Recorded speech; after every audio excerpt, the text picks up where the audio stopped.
Minio walked briskly through the shadowed paths behind her father's quarters, her heart thundering in her chest.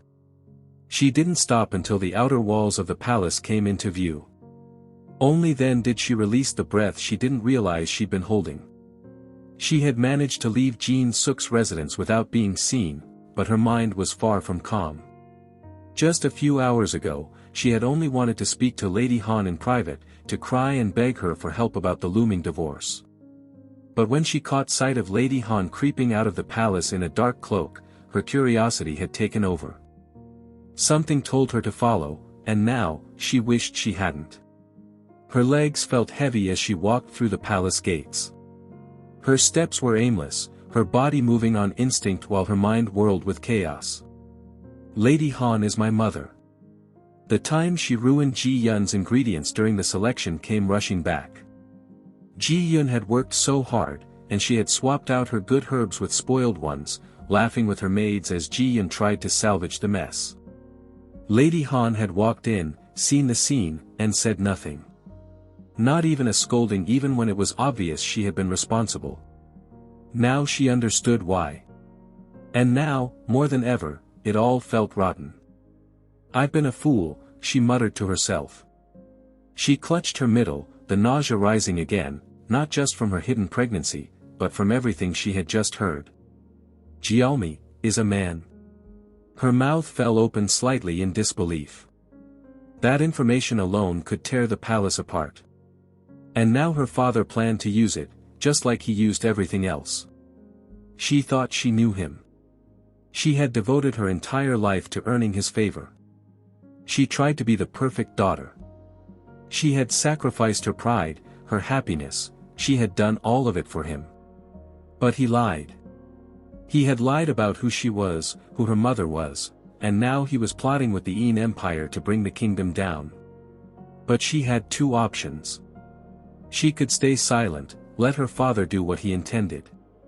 Let him expose Jiaomi, bring down Kyung-hoon, and claim the throne. If she said nothing, everything she had wanted from the beginning might finally fall into place.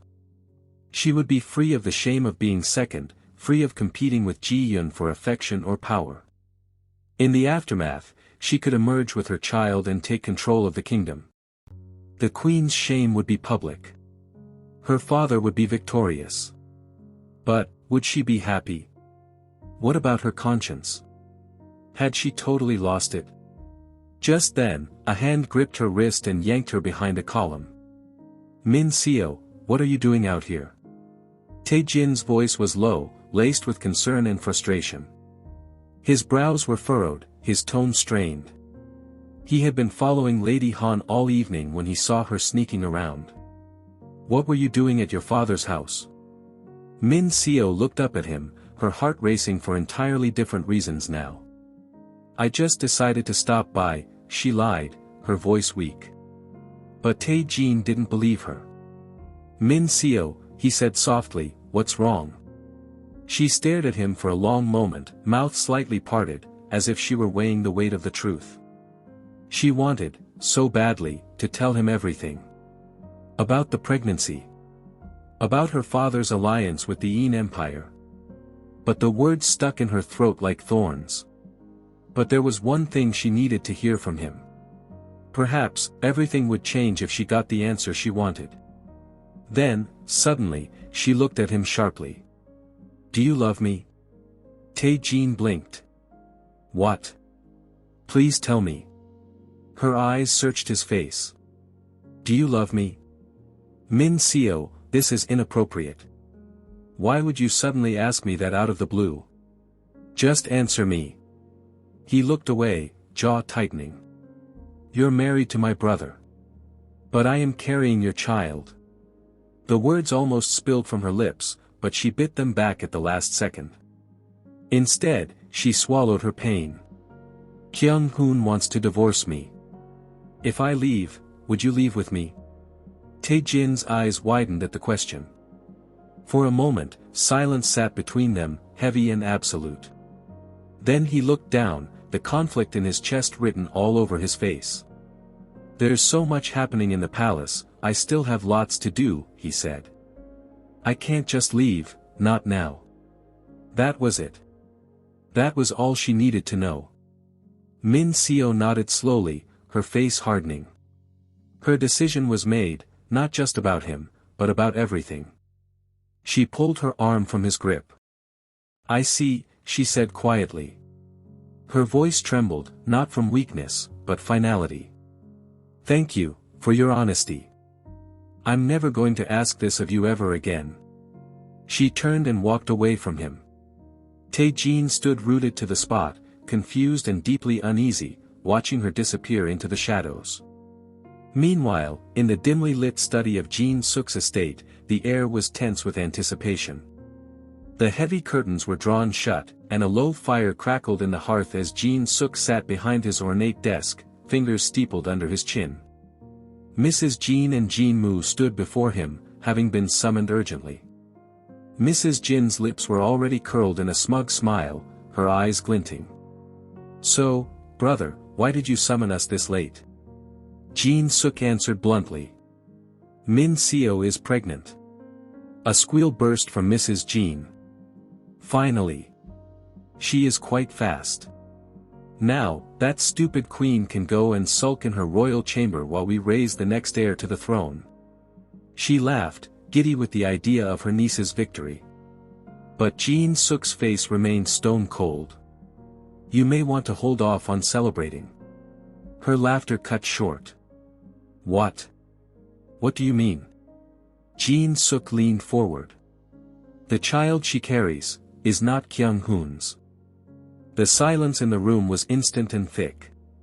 Jin-moo looked stunned, while Mrs. Jin's smile vanished like a snuffed candle. "What?" "It's Tae-jin's," Jin-suk said flatly. "She's had sex with the prince." Jin-moo's jaw dropped. "But, how?" Jin-suk held up a hand. "It doesn't matter how. What matters now is what we do with this information." Mrs. Jin clutched the arm of a nearby chair, her face pale with shock. So all this time, she was sleeping with Kyung-hoon's brother? What have we gotten ourselves into? "And it gets better," Jin-suk added, voice low and deliberate. "Jialmi, our elegant, virtuous queen is actually a man." Mrs. Jin stared blankly for a moment, and then barked a short, disbelieving laugh. "What nonsense! He's a man," Jin-suk said again, slowly. "A well-disguised one, but a man nonetheless." Lady Han confirmed it. Jin-moo let out a strangled cough. Then, "Kyung-hoon, he..." Jin-suk gave him a pointed look. "He likes men." Jin-moo blurted, half whisper, half gasp. He suddenly smirked to himself. "How interesting." Jin-moo. Mrs. Jin snapped, spinning toward him. "You must be happy because you and that foolish king share the same disgusting frivolities, but you better mind yourself and know your place. Need I remind you how much I've covered for you over the years? Knowing you affinity for men." Jin-moo's face flushed in shame, and he fell silent, shrinking into the background. Mrs. Jin turned back to Jin-suk, seething. "Then we must act now. Reveal everything. Destroy them while we still can." But Jin-suk shook his head calmly. "No." "What do you mean, no?" "Think," he said, tapping the desk. "Exposing them now would only cause chaos. Plus Kyung-hoon is not a pushover like his father. He isn't someone we can easily control. Kyung-hoon is too stubborn, too calculating. He'd dig in his heels and burn the entire court down before letting us win. But..." He leaned back, a wicked gleam in his eyes. "If we use this information wisely, if we hold it over him, we make him ours. We don't have to take him down to win. We simply make him dance to our tune. And he'll do anything to protect that little secret of his queen." Mrs. Jin's expression slowly transformed from frustration to understanding. "Blackmail." Jin-suk smiled thinly. "Exactly." Mrs. Jin let out a soft laugh, eyes lighting up. "Well, this is getting delicious." Beside her, Jin-moo remained quiet, the realization of how messy things were becoming settling heavy in his chest. Meanwhile, Lady Han stepped into her chambers, expecting silence and solitude, only to freeze in her tracks. Sitting in the shadows by her window, arms crossed and eyes burning, was Minio. Lady Han's heart lurched. Minio. What are you doing here? Minio stood slowly, her voice low but seething. I know the truth. Lady Han stiffened. What are you talking about? You're my mother, Minio said, each word laced with disbelief and fury. Lady Han's face fell, and for the first time in a long time, she looked shaken.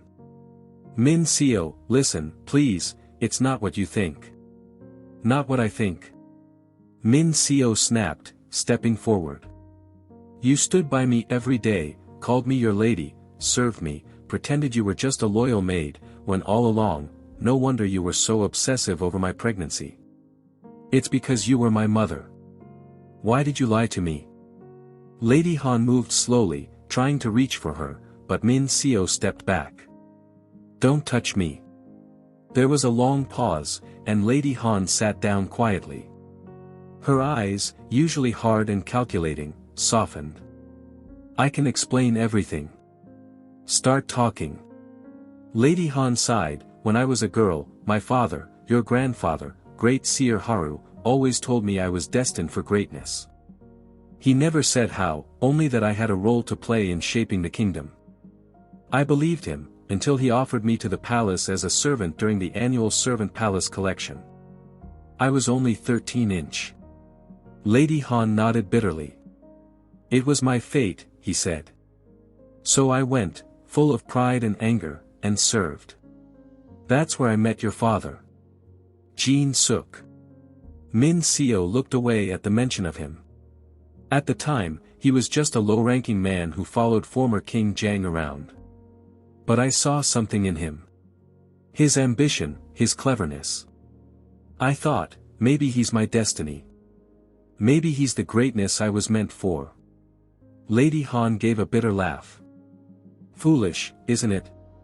Minio didn't reply, only listened. He seduced me easily. I was young. He was charming. We began an affair, even though he was already married to a powerful woman who couldn't give him children. Not long after the rebellion, I got pregnant. And for a brief moment, I thought he'd choose me. Lady Han's voice cracked then. But he didn't, did he? Minio muttered. No. He said I belonged to the palace and could never be his wife. But he wanted the child. I didn't want to lose everything, Lady Han continued. So I faked a long illness and disappeared from the palace.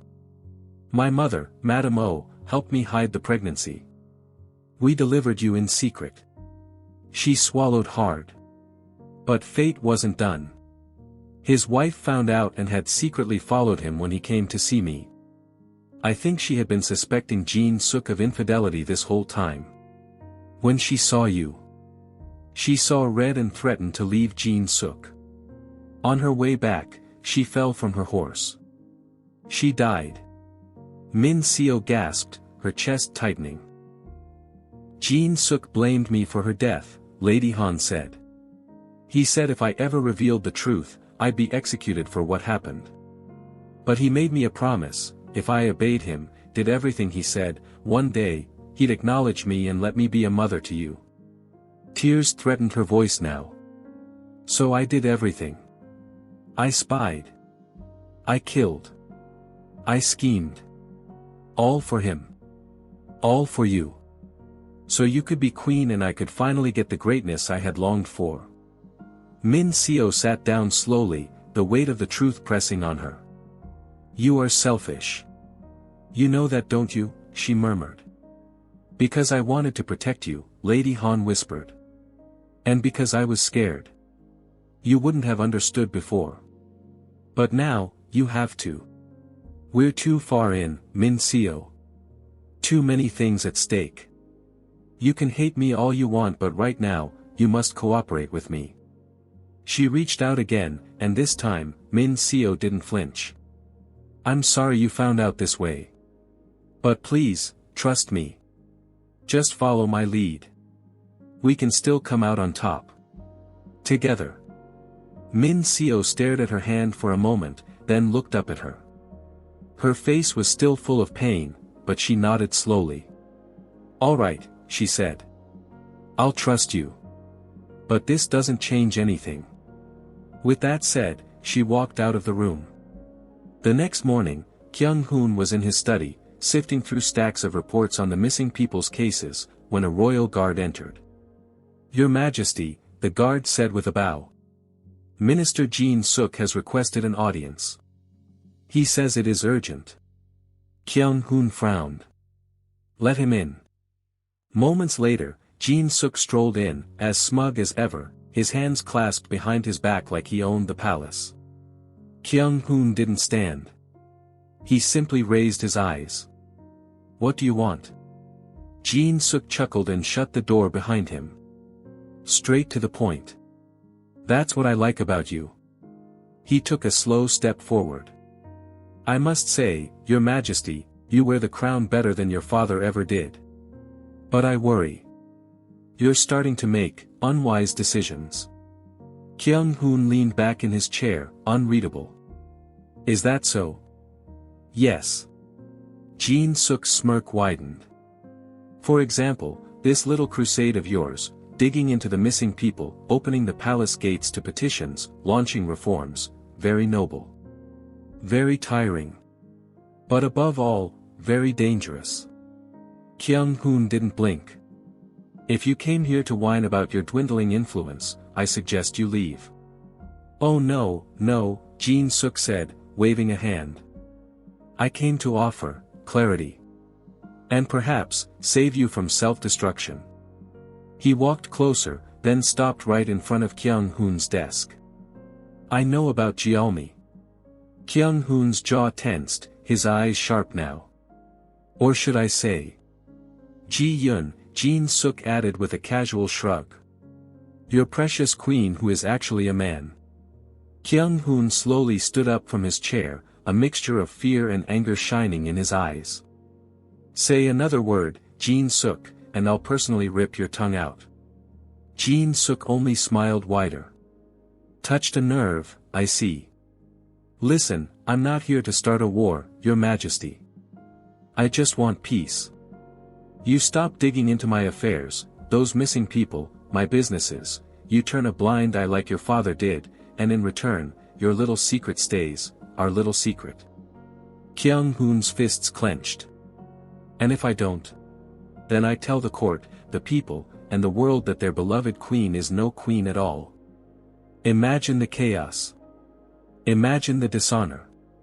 Not just for him, but for you. Kyung-hoon's voice was ice.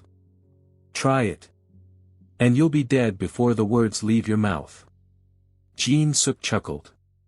You're bold. But not very practical. You see, even if you kill me, it won't stop what comes next. I've already made arrangements. The Een Empire is just waiting for my signal. One word, and they will burn through this kingdom like wildfire. Kyung-hoon's expression didn't change, but his heart skipped. Of course, Jin-suk continued with a falsely sympathetic tone, I don't want that. I want my daughter to remain crown concubine. I want peace between us. So here's the deal, don't divorce Minio. Stay away from my affairs. And your little secret? Safe. He stepped back, dusting off his sleeves like nothing had happened. You have 1 week to decide, Your Majesty, he added. Tick-tock. With that, he turned and left the room, whistling softly to himself.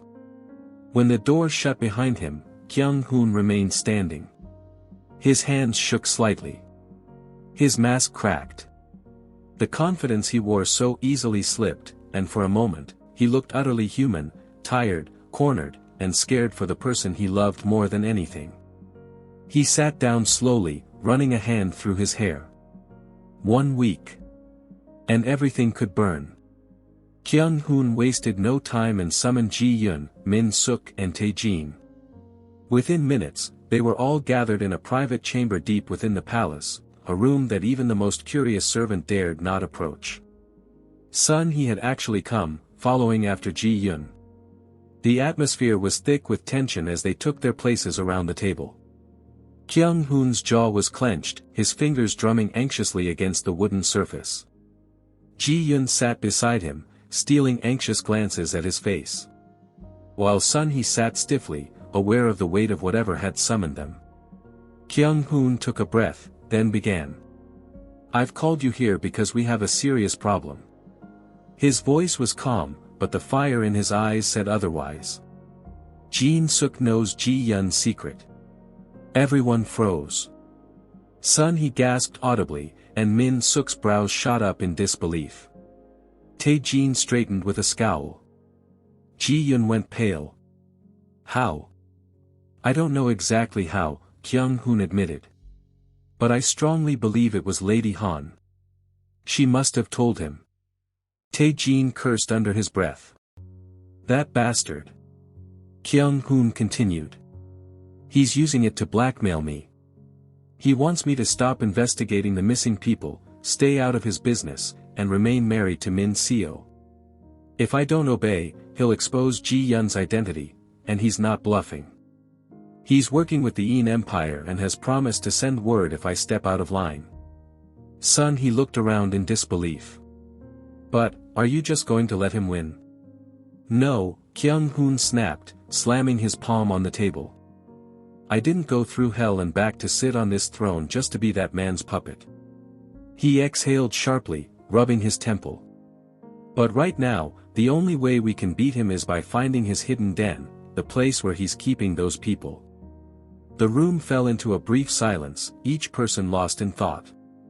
Then Ji-yun quietly spoke up. We've been going about this all wrong. Everyone turned to look at him. We've been putting all our focus on Jin-suk and Lady Han, but we're ignoring the other two people who are just as close to him, his sister, Mrs. Jin, and her husband, Jin-moo. Min-suk nodded slowly. They've always been lurking in the background. Exactly, Ji-yun said.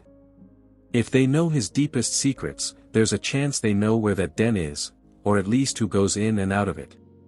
If we watch them closely, follow their movements, maybe we'll get what we need. Tae-jin leaned forward, rubbing his chin thoughtfully. That's not a bad idea. Kyung-hoon was already looking at Ji-yun, his gaze softening with pride. You're brilliant, he said, pulling him into a spontaneous hug. Ji-yun stiffened for a second, then relaxed, his cheeks warming at the sudden praise. You always say that when I'm right, Ji-yun mumbled shyly. Because you always are, Kyung-hoon replied, then turned back to the rest. We'll keep this among ourselves. No one else must know. Min-suk, Tae-jin and Kyung-hoon took turns tailing Mrs. Jin and her husband Jin-moo, but they were relatively a boring couple except for when Mrs. Jin was treating her husband like her personal houseboy, which was very hard to watch. However, one evening, cloaked in plain black robes, Kyung-hoon and Tae-jin moved like shadows through the winding alleys, keeping their distance as they tailed Jin-moo. He's twitchy tonight, Tae-jin muttered under his breath, watching Jin-moo glance behind him for the 5th time. Kyung-hoon nodded, his eyes sharp. He knows he's not supposed to be seen. Jin-moo moved further down a dim road that led out of the city center, toward a part of the capital known only in whispers and rumors. Eventually, he came to a stop in front of a brightly lit house nestled between two forgotten buildings. From the outside, it looked almost innocent. But the faint sounds of laughter, music, and flirtatious chatter spilling through the doors told another story. Tae-jin squinted. What is this place? Kyung-hoon didn't respond immediately. Instead, he pulled his hood lower and stepped closer, peeking in through a thin slat in the wooden fence. Inside, it was an entirely different world, vibrant and intoxicating. The space was large and extravagantly decorated. Ornate lanterns floated mid-air, casting a golden glow over soft silk curtains, intricately patterned rugs, and low tables laden with delicacies. Dozens of men, each one stunning, their faces powdered, lips tinted, and eyes lined with kohl, danced and played instruments with practiced ease. Some sat intimately close to high-ranking men in lavish robes. Ministers. Wealthy merchants.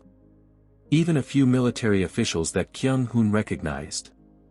The air was thick with perfume and laughter, and every move felt choreographed to arouse. Tae-jin blinked in disbelief. A house for male courtesans. And not just any courtesans, Kyung-hoon murmured, keeping his voice low. They entertain the high table. The same people that sit beside us during meetings. This is Jin-moo's secret. They spotted him inside. Jin-moo had already taken a seat near a corner, a glass of wine in his hand and a young man kneeling beside him, gently playing a flute. The moment their eyes met, the man smiled and climbed onto his lap, whispering something into his ear that made Jin-moo laugh, his head falling back, completely at ease. Kyung-hoon exhaled slowly. This is his weakness. And it's powerful. But we can't just blackmail him with this, Tae-jin said, crossing his arms. Not when Jin-suk has your own secret hanging over our heads. No, Kyung-hoon agreed. He watched as Jin-moo slipped his hand under the table, the courtesan blushing and leaning in closer. But, he added, we don't need to threaten him. We just need to manipulate him. Tae-jin turned to him. How? We give him what he wants. A beautiful man to trust. Someone to play into his delusion. Someone he'll confide in. Tae-jin frowned. You're saying we plant someone? Kyung-hoon smirked. Exactly. If we send in someone he won't suspect, someone who seems like he belongs there, he'll let his guard down. If Jin-moo's connected to the kidnapping ring, and we both know he is, he will spill the truth. We get close enough, and he'll tell our spy everything. Tae-jin nodded slowly. That's risky, but it might be the only way. We'll find the right person, Kyung-hoon said. Someone smart, who can act like they belong in that house and draw Jin-moo out. That night, in the privacy of Kyung-hoon's study, lit only by the soft flickering of oil lamps, the group sat huddled in tense silence. Ji-yeon sat cross-legged beside Kyung-hoon, their hands lightly brushing under the table for comfort. Min-suk leaned against the wall, arms folded across his chest, and Sun-hee perched on the edge of a nearby cushion, eyes wide. Kyung-hoon was the first to speak. We found something interesting. Jin-moo frequents a secret courtesan house, one that caters exclusively to men. High-ranking men. Ministers. Generals. Even royal aides, he said, eyes scanning each face. Sun-hee gasped, mouth agape. Wait, what? Kyung-hoon nodded grimly. Tae-jin added, you wouldn't believe it if you saw it. These men, the same ones, high-morality men, they were in there blushing like lovesick teenagers. Sun-hee slapped a hand over her mouth, then burst into laughter. No way. All those uptight geezers in council meetings. Kyung-hoon cracked a small smile, and even Ji-yeon couldn't hold back a chuckle. I mean, this kingdom, Sun-hee muttered, shaking her head. You'd think they were saints the way they carry themselves. Hypocrites. And then, they will pretend they are straight and punish others like them if they are exposed. Min-suk leaned forward, rubbing the back of his neck. So what now? We blackmail him. Kyung-hoon shook his head. Too risky. Jin-suk has leverage on us too. We can't afford to play that game. Tae-jin interjected, so we go in quietly. We send someone into the house. Pretend to be a courtesan. Gain Jin-moo's trust. Find out where he's hiding the kidnapped victims. That's our only way forward. And it has to be someone within our circle. We can't afford for this to be exposed. Everyone fell quiet. Sun-hee looked around. Okay, but who? Ji-yeon's literally the queen. Tae-jin is straight. Min-suk's built like a war god. Sun-hee sighed. I'm a girl, so that rules me out. So we have no one, Tae-jin said, exasperated. Not one damn person. I'll do it, a voice said behind them. They all turned at once. Standing by the open doorway was Jun-ho. The firelight caught the edges of his face, casting warm shadows across his sharp jaw and thoughtful eyes. His arms were crossed, but his expression was calm, certain. Ji-yoon blinked. Jun-ho. Thanks for watching. Do like and subscribe to the channel for more episodes.